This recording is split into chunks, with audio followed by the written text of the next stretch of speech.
ಹೆಣ್ಣನ್ನ ಅರ್ಥ ಮಾಡಿಕೊಳ್ಳಲು ಯಾರಿಂದಲೂ ಕೂಡ ಸಾಧ್ಯವಿಲ್ಲ. ಪ್ರಪಂಚದ ಸೃಷ್ಟಿಕರ್ತ ಬ್ರಹ್ಮದೇವರಿಗೂ ಕೂಡ ಹೆಣ್ಣನ್ನ ಅರ್ಥ ಮಾಡಿಕೊಳ್ಳಲು ಸಾಧ್ಯವಾಗಲಿಲ್ಲ. ಹೆಣ್ಣನ್ನ ಚಂಚಲೆ ಎಂದು ಹೇಳಿದ್ರೂ ಕೂಡ ತಪ್ಪಾಗಲ್ಲ. ಹಾಗಾದ್ರೆ ಬ್ರಹ್ಮದೇವ ಹೆಣ್ಣನ್ನ ಸೃಷ್ಟಿ ಮಾಡಿದ್ದು ಯಾಕೆ?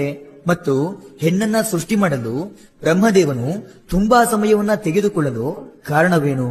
ಮತ್ತೆ ಹೆಣ್ಣಿನ ರಚನೆಯ ವೇಳೆಯಲ್ಲಿ ಬ್ರಹ್ಮದೇವ ಮತ್ತು ದೇವದೂತರ ನಡುವೆ ನಡೆದಂತ ಮಾತುಕತೆ ಎಷ್ಟು ಅದ್ಭುತವಾಗಿತ್ತು ಅಂತ ಕೇಳಿದ್ರೆ ನಿಮ್ಗೆ ನಿಜಕ್ಕೂ ಆಶ್ಚರ್ಯವಾಗುತ್ತೆ.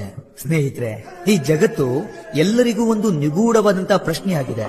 ಹಾಗೆ ಇನ್ನೂ ಕೂಡ ಈ ಜಗತ್ತಿನ ಕೆಲವು ಸೃಷ್ಟಿಯ ಬಗ್ಗೆ ಉತ್ತರ ಅನ್ನೋದು ಯಾರಿಗೂ ಸಿಕ್ಕಿಲ್ಲ.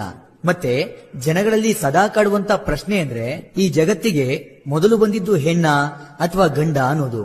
ಇನ್ನು ಇಡೀ ಜಗತ್ತನ್ನ ಕೇವಲ 1 ನಿಮಿಷದಲ್ಲಿ ಸೃಷ್ಟಿ ಮಾಡಿದ ಬ್ರಹ್ಮದೇವನಿಗೆ ಹೆಣ್ಣನ್ನ ಸೃಷ್ಟಿ ಮಾಡಲು 6 ದಿನಗಳು ಕಳೆದರೂ ಸಾಧ್ಯವಾಗಲಿಲ್ಲವಂತೆ. ಹಾಗಾದ್ರೆ ಹೆಣ್ಣನ್ನ ಸೃಷ್ಟಿ ಮಾಡಲು ಬ್ರಹ್ಮದೇವ ಅಷ್ಟು ಸಮಯವನ್ನ ತೆಗೆದುಕೊಳ್ಳಲು ಇದ್ದಂತ ಬಲವಾದ ಕಾರಣ ಏನು ಅನ್ನುವಂಥ ರಹಸ್ಯವಾದಂತ ಸಂಗತಿಗಳನ್ನ ಇವತ್ತು ನಿಮ್ಮ ಮುಂದೆ ಬಿಚ್ಚಿಟ್ಟಿದ್ದೇನೆ. ಬ್ರಹ್ಮದೇವನು ಹೆಣ್ಣನ್ನ ಸೃಷ್ಟಿ ಮಾಡೋಕೆ ಶುರು ಮಾಡಿ 6 ದಿನಗಳು ಕಳೆದು ಹೋಗಿತ್ತು. ಆದ್ರೂ ಕೂಡ ಹೆಣ್ಣಿನ ರಚನೆ ಪೂರ್ತಿಯಾಗಿರಲಿಲ್ಲ. ಇದನ್ನ ಕಂಡು ಆಶ್ಚರ್ಯಕ್ಕೆ ಒಳಗಾದಂತ ದೇವದೂತರು